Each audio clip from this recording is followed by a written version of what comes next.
Hey Tim. Nice Oh, to I thought meet you. you would say hello world. Oh, hello world. It's the best Android programming what there is. Hello, here we are. Here we are.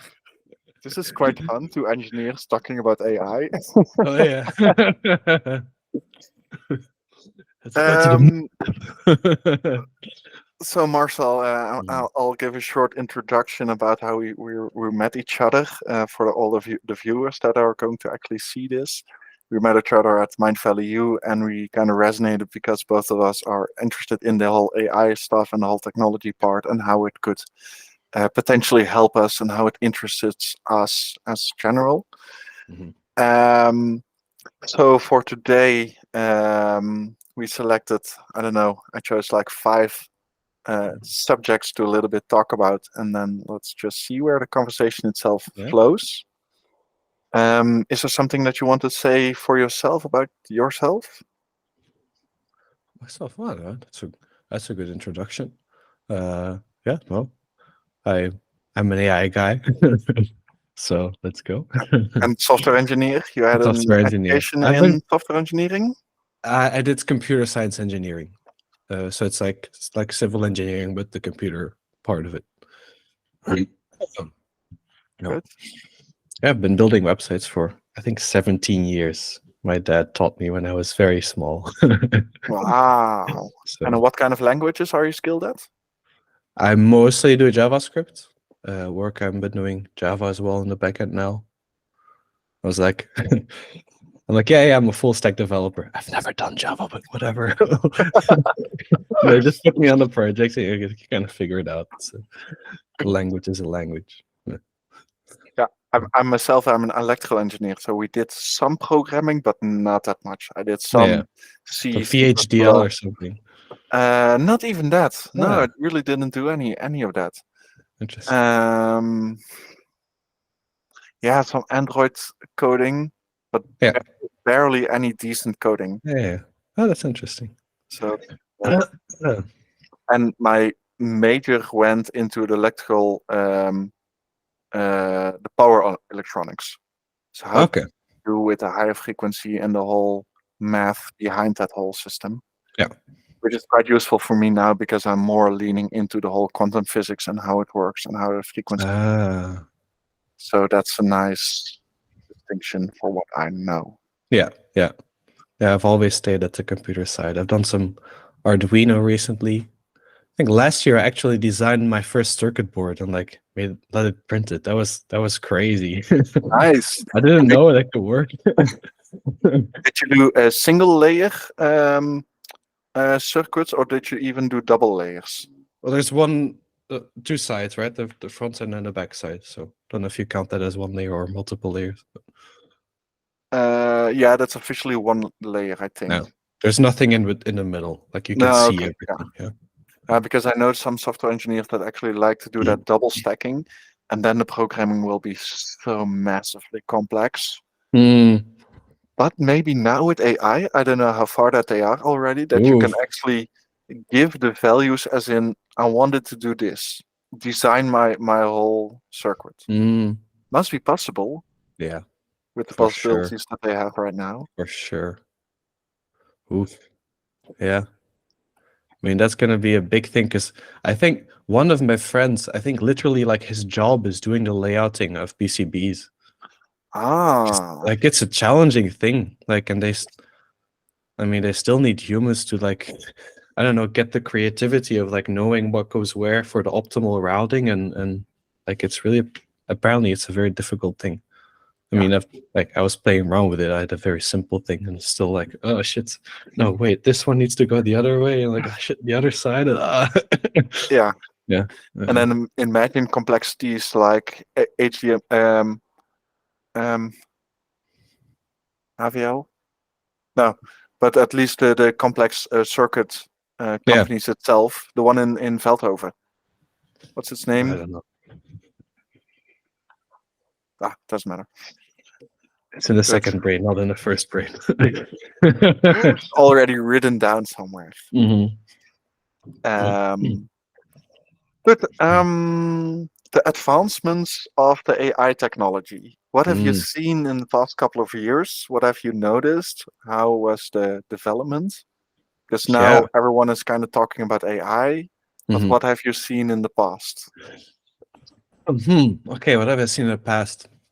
So I feel like AI has been there quite some time. Like I remember that we talked about it in my first job at KPMG. I was a technology consultant there, and there we were talking about it.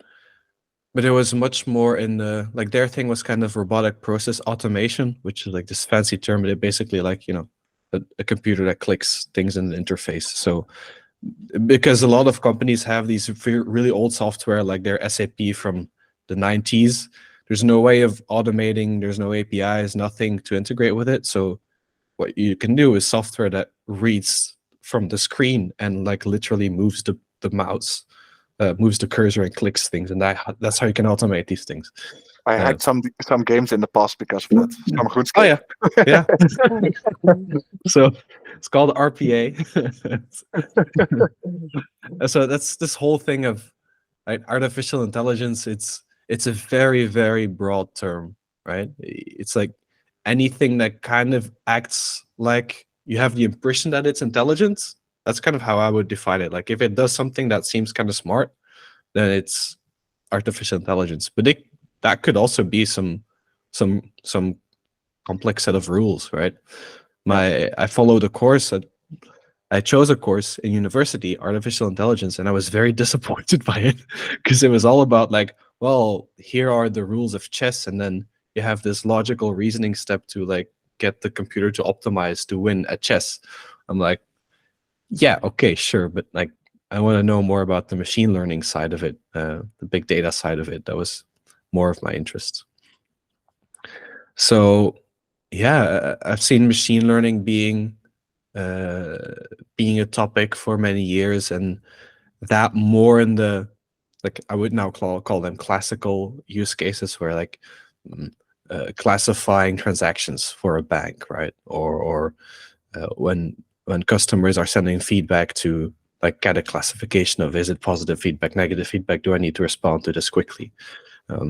We went quite far in one of the projects I did was building a chatbot for like the government for like a tax department, and this was like a bot you could ask about what's my road tax, and it could actually help you figure it out and calculate it for you. And we went so far that we did integrated text to speech in it, so like when you call the call center, you could talk to the bot, and it's interesting to see that it was working pretty well, but like really not at the level of anything that GPT-3 or something can do today. Uh, And how long ago was this? that This phone call was moment? that was 2020 or Okay. 2021. Yeah, I remember working at the project when COVID started. So Because I remember a video that Google put out regarding Mhm. calling a hairdresser or something like that. Oh yeah, that one. Yeah. And that was already publicized in 2018. And I Mhm. already thought like then, as in, wow, this is so much the solution regarding Yeah. how we're going towards that Yeah. automated, that perfect Babylon. I don't know how much detail that you know about that specific part, about how realistic that it was, because I didn't really see any practical application because of it Yeah. afterwards. Yeah. I didn't see anything about that afterwards. So like once in a few months I go and look like, is there any news about this? Because I'm like, they demoed this. But it looks like it's kind of disappeared, right? Yeah, Uh, and maybe that's the whole political idea beneath that, because I really think that maybe. this whole AI thing has been around way longer than we think. Yeah, probably. I mean, the kind of the breakthrough paper in terms of the software architecture for this, I think that was the Attention is All You Need paper. I think that's from 2014. Oh, Yeah, I read it for my thesis, which is like a long time ago. Um, and that was kind of the thing that everyone's like, oh, this was the thing that made all the difference, but it's a long time ago.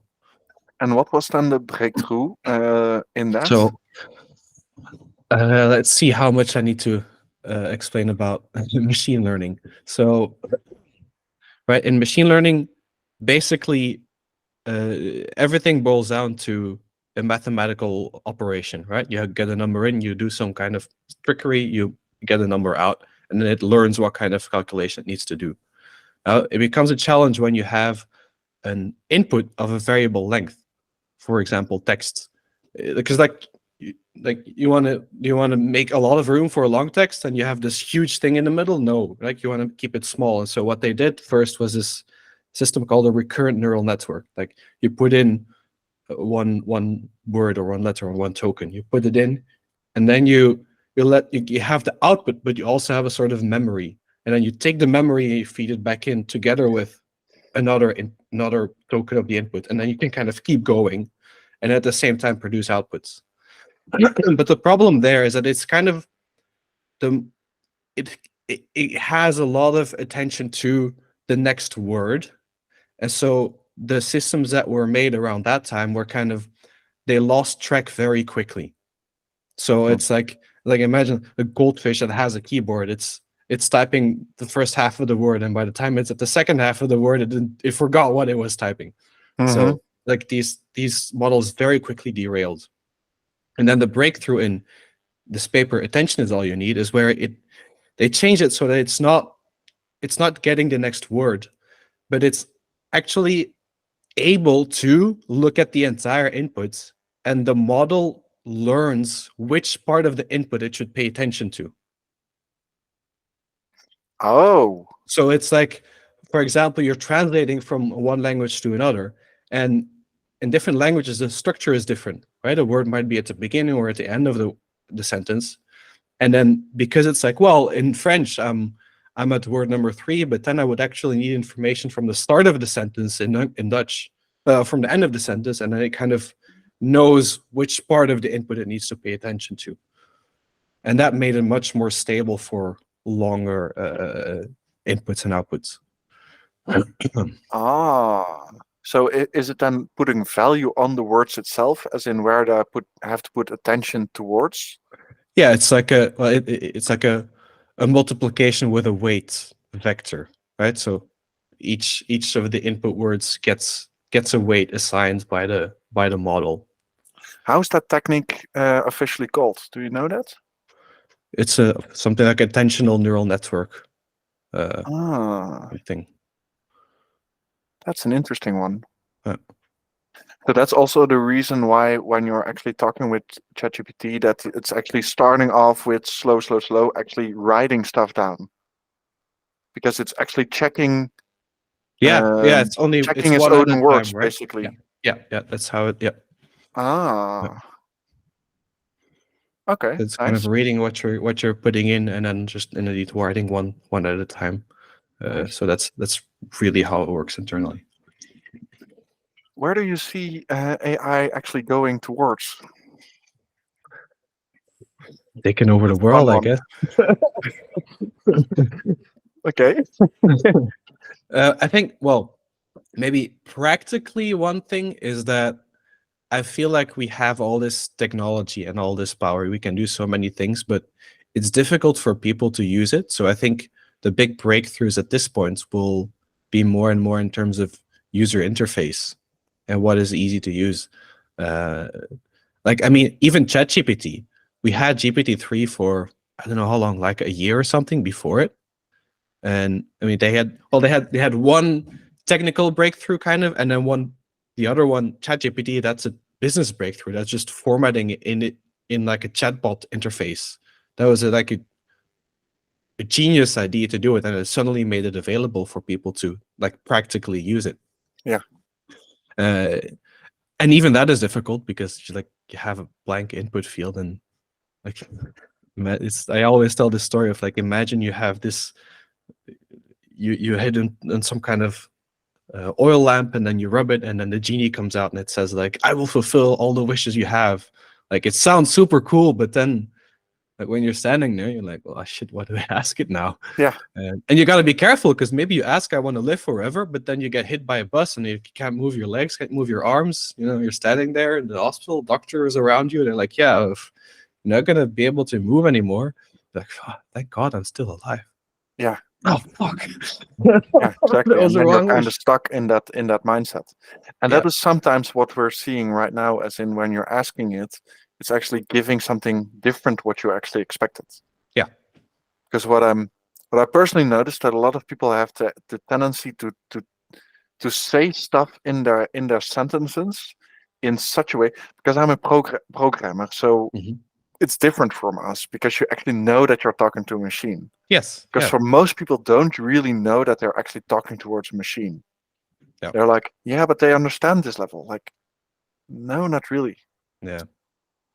Just before we started our conversation, I said to you, as in, you really need to talk to it as if it's a highly intelligent autistic child. Yeah. And being so precise, and whenever stuff is going wrong, it's your fault. Hmm.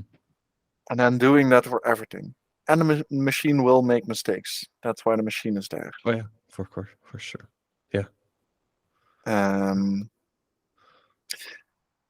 Do you see the AI creating a positive impact on society in a general way? Yeah. Well, positive and negative, but like I think I'm mostly positive. I was it Peter Diamandis who had this interesting perspective.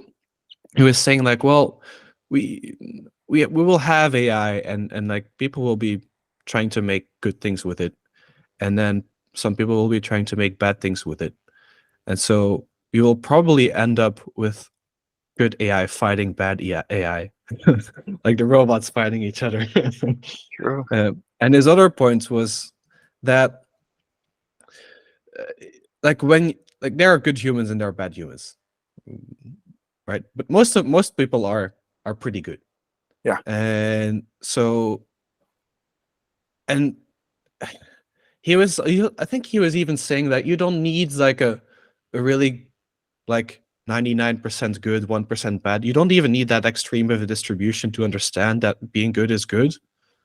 You just need like enough of an understanding to like, so the machines are probably like, because they're learning from us, right?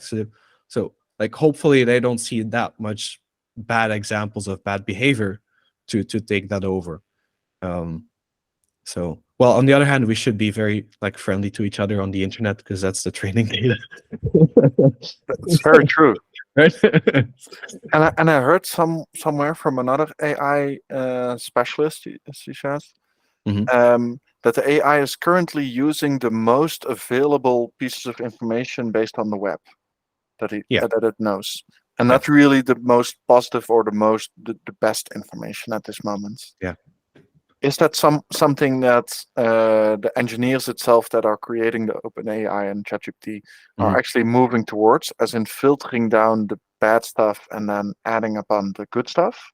I'm pretty sure of that. I think that is one of the big challenges that a company like OpenAI has.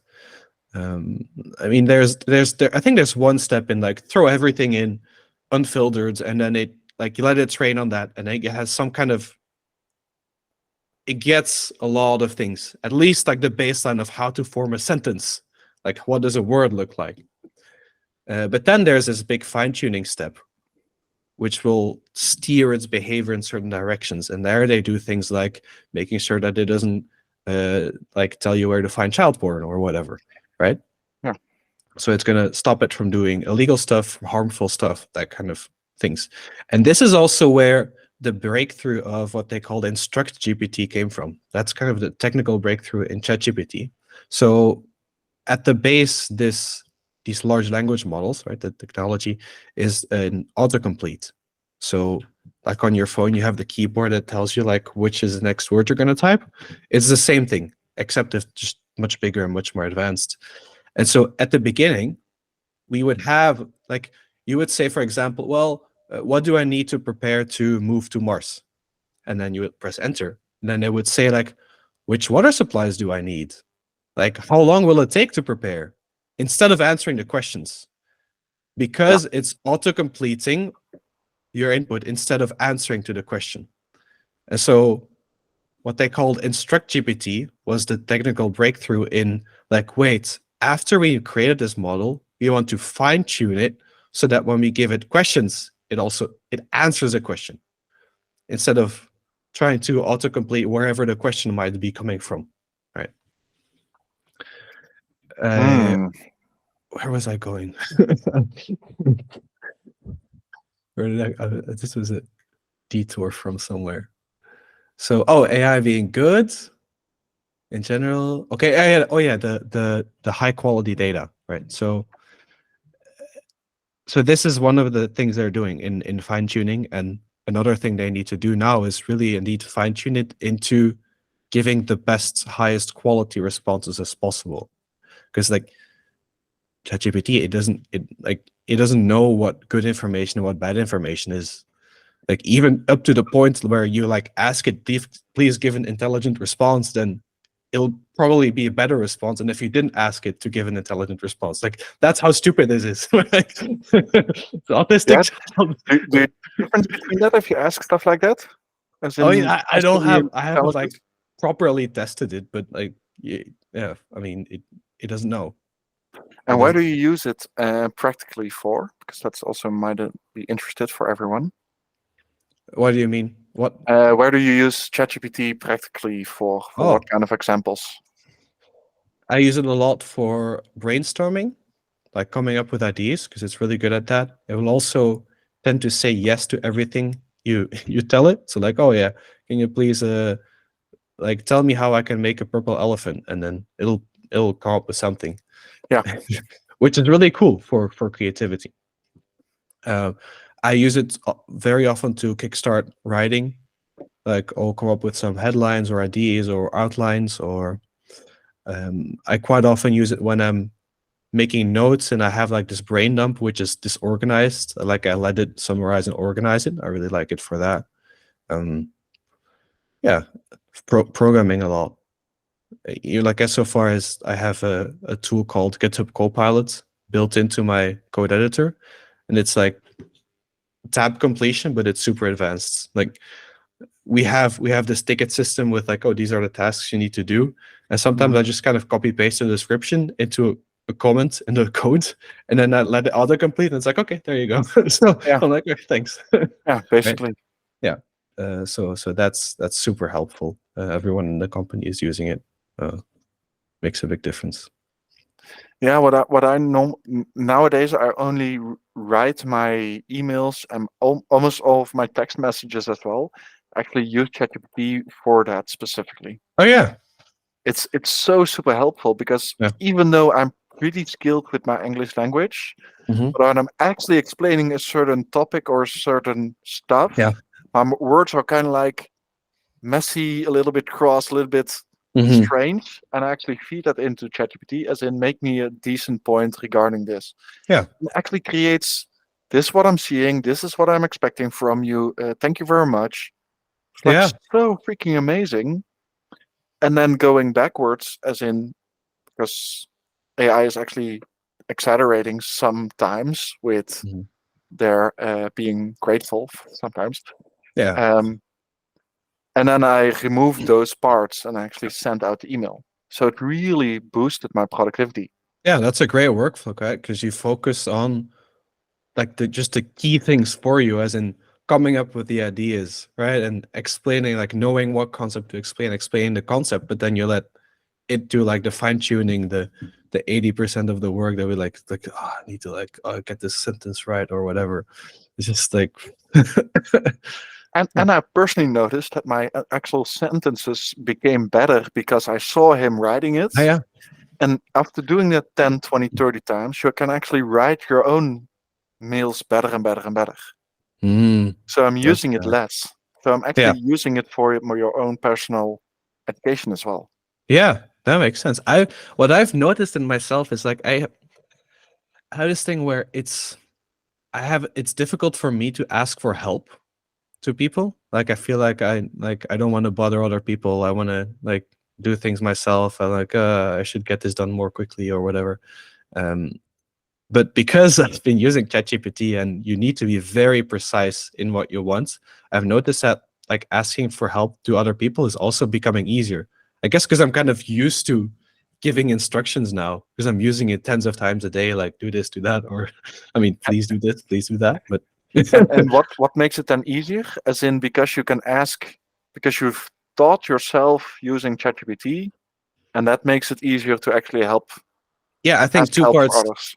I think one is like being used to giving instructions or asking for things, and then second, being much better at clarifying what I actually want. Like I was so bad at asking for things that I often, when you would ask me what do you want, I just don't know the answer. It's so difficult for me to answer that question sometimes. It's a tricky one. I know with my girlfriend in the day, I know she would ask me, what do you want to do today? And I would be thinking like, what would she actually want to do? And then I would say that instead of like thinking about myself, what I would want. And then maybe if it was inauthentic, then by the second half of the day, I'm like, I want to do something else, right? That's my fault. She's like, what's going on? You wanted this. Yeah, and that's a tricky one that we maybe, especially as engineers, we need to actually grow out of our own little bubble, because I recognize a lot of behavior regarding that, as in, what do you want? Well, whatever you want, it's okay. Yeah, right. But that's I don't know where it actually came from, that whole mindset, but that may be a topic for another for another conversation. I know, for example, that Elon Musk is working on the whole Neurolink, regarding helping people with Parkinson, for example, to actually align their own nervous systems again. And he's using the. Sorry? I didn't know that Eddie is working with the Parkinson that side. Yeah. Cool. Already for 3 years, I think. Mhm. The first visions created 3 years ago, and now it's advancing. But I'm actually thinking about how close are we actually about actually having a chip and having easier access towards the information from our phone. Because right now the interface itself, with using your fingers and even using voice recorders, is pretty slow. Yeah. But you can actually dream upon a certain, or think about a certain subject, as in, this is my diary, this is my stuff that I actually experienced, and then uploading it digitally might be a massive step that we can go towards. Yes. And I hope it'll be there fast, but I have a feeling it will still take a while. Because like when you think about Neuralink, the technology, it's about like it listens for muscle impulses, right? So like I know the test that I saw was they had a monkey who was playing Pong, and they gave it like a joystick to move the thing, right? And so it's playing it, and then based on the playing, they trained the Neuralink, and at some point they unplugged the joystick, and so it was not connected, and it was still moving the stick, and it was working through the Neuralink. So but the brain, like the impulses from the brain it was picking up was this muscle movement, and so like when you actually move your hands and stuff, that works. Over time, you can learn to not move your actual hands, but still send the impulses. But still, the data it sends to your phone is more like, oh, move up or move left or move right or something like it. So it's not like you imagine an image and then it would know that. For now. However, there is research. People are working on this. They're working on the ability to have an MRI scan and then live know the image that you're actually thinking of. So that is in progress now. There's been a few papers of people doing it. I know I think there's one group of people working on making it possible to adapt to new people quickly, because that's a big problem. You need like 20, 30 hours of training for each new subject that's doing the test. They want to like reduce that time, but it's super exciting. Like it would if that works fast and like becomes consumer friendly, then we can like see our dreams or whatever. So that would be super cool, and that would also could be a next level behind voice things, right? You're just like, I want this. And right now, I'm a big user of the whole second brain and the writing down of all of my thoughts and my contacts and agenda. But what if you actually can increase the level of input towards your second brain? Yeah. So whatever new thought, whatever new idea, you can actually, without actually typing it out or transcribe it and connecting all of those thoughts, Yeah. actually increase that level of input. And that would be such a massive thing. I Yes. think that would be probably the first step. And the second step would be actually externalizing that quicker. So having an AI that you can actually communicate with through voice or through text, and say, Mm-hmm. get me all of the people that I've met during Mind Valley or during Yes. this, during Yes. that, summarizing conversation that you had with Marcel, with the other Yeah. people, and I truly believe that the information will create a new Babylon.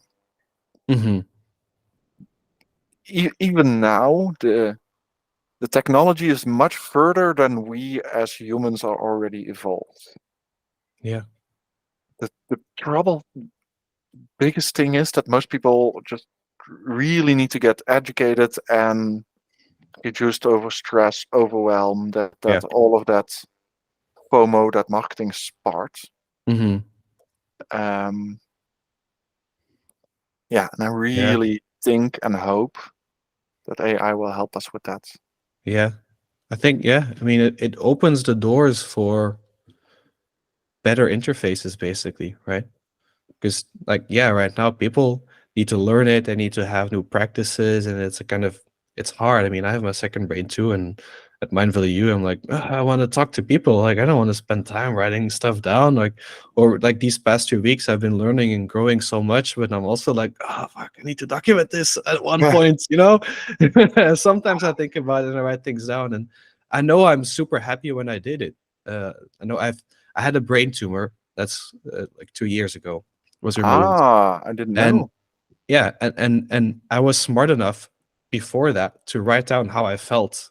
So like I remember looking back at it and it says like, whoa, is my brain going to explode? Like it feels like my skull is cracking. I'm like, what the fuck? Is that how it felt?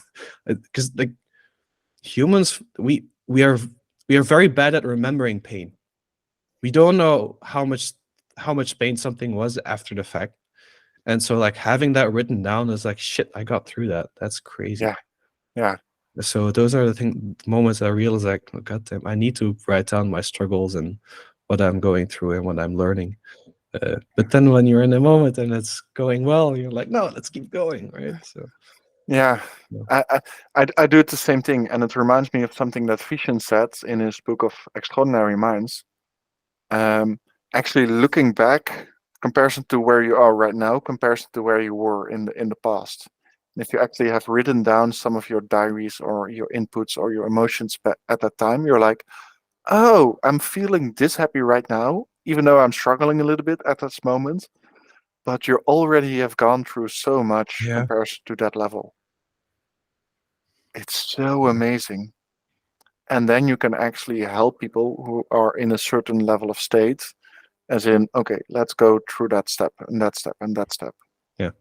And I truly believe or think that we're actually mapping out each other, or at least your personal journey, in such a way that we can help each other better Yeah. and better and better. Yeah. So if you had, what was the brain tumor you said? Yeah. If you had the brain tumor, how can you actually recover from that point on, from Yeah. having experience? Because you documented a lot of stuff. Mm-hmm. And a lot of stuff that helped you will help so many Yeah. other people. I know the schedule for taking painkillers because it took me a couple days to figure that out, and it was painful. Right, those simple things, but yeah. Yeah, but most of the stuff is simple. For me, one of the best things is to came out of my depression. Now we're kind of this going towards the next level, but getting outside of my depression is stop talking negatively about myself and stop talking limiting about my own self and capabilities. Because my subconscious was always listening, Yeah. and I'm still learning that. I'm still exploring that whole fact. But the process that you actually can make from that, and when you're hearing someone talk negative about yourselves, I'm like, then you can actually point it out as in, be careful with actually saying stuff like that because your Yeah. body is listening. Wow, it's crazy that you can like how far you got with like such a simple technique, right? Yeah, It's wild. Wow. because a lot of people are still so stuck in I'm not worth it, or I'm Yeah. not able to do stuff like that, or I can't. But what if all of us can? What if this level of possibilities of the humankind is just the beginning? Mm-hmm. What if the goal is actually those Greek gods, if actually the Atlantis, if actually Yeah. is, if it's truly possible. Yeah, man. It And is. I'm actually thinking about using the AI to actually up level those people. Oh yeah, It's yeah, for amazing. sure. Yeah, yeah, yeah. Uh, It can do so much. Let me see if I have another one. This might be an interesting one. The threat of threat of AI superintelligence.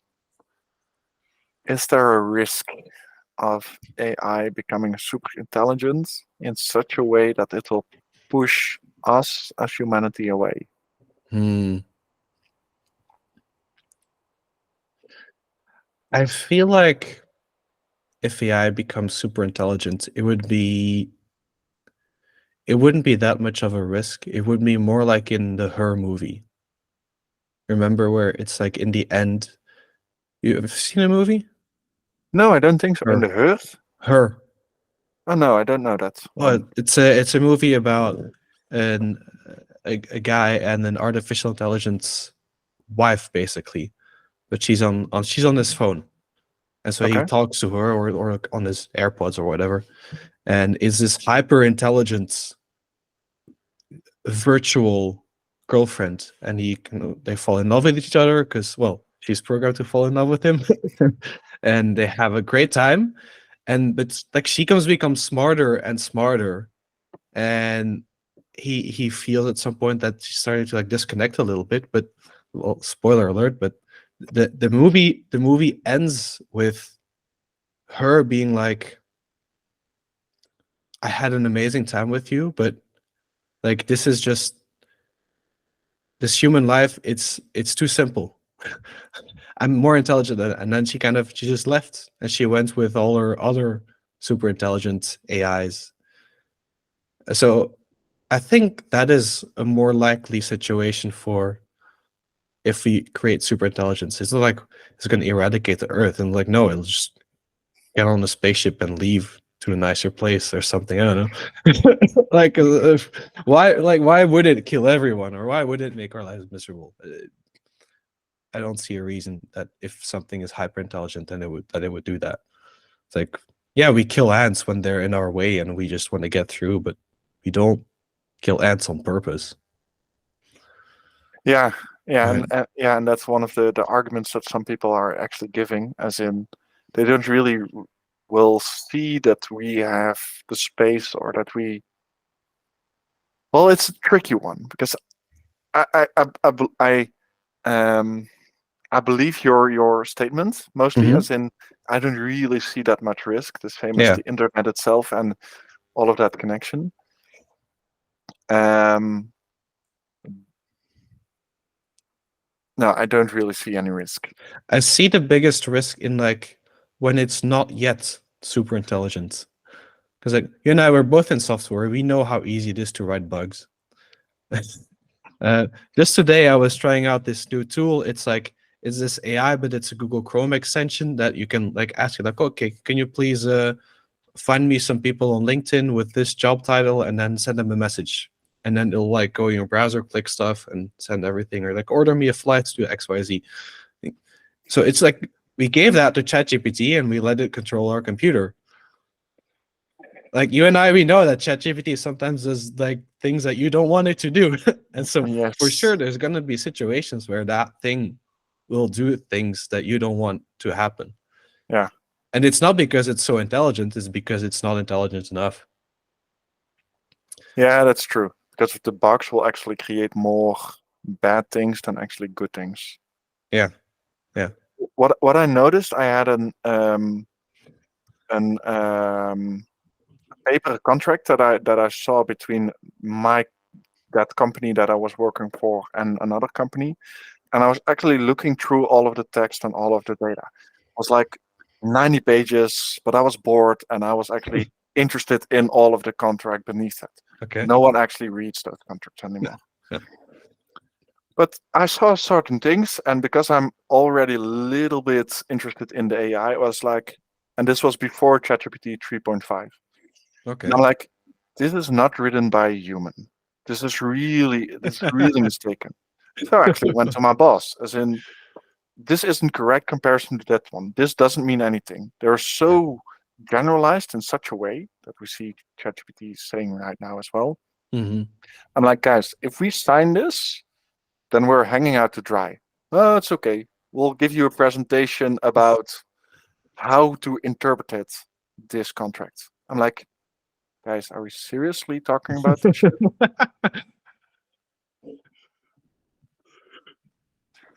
So then I left, basically, because I went to my boss. I'm like, Yeah. guys, if that's seriously, then Jesus. But I really think that a lot of government companies have been built, or at least those contracts have been built in such a way. Yeah. And that was kind of scary at the time. Yeah. But now let's see what's possible. Yeah. It's this thing where we have simple systems and we give them too much trust, right? Yeah. So that's fun. Hmm. Is there anything else that you want to close with? I say the future is bright. Yes, it is. Like it's still a learning thing for us. Like that's right now, if you want to get the most of it, you need to learn it. I also think that it's important to keep a balance of how you interact, like have some sort of philosophy of how you interact with technology, to not be like soaked into the distraction, which I'm actually guilty of the last few weeks, like making so much connections at Mind Valley University. Like all these messages, and they're nice, but then you start scrolling so easily. Yeah, true. Especially social media. Yes. That's the whole trap. Yeah. Going into that part. Yeah. So. Okay. Yeah. Well, thank you very much, Marcel. Then I'm going to stop the recording. And bye, everyone, basically.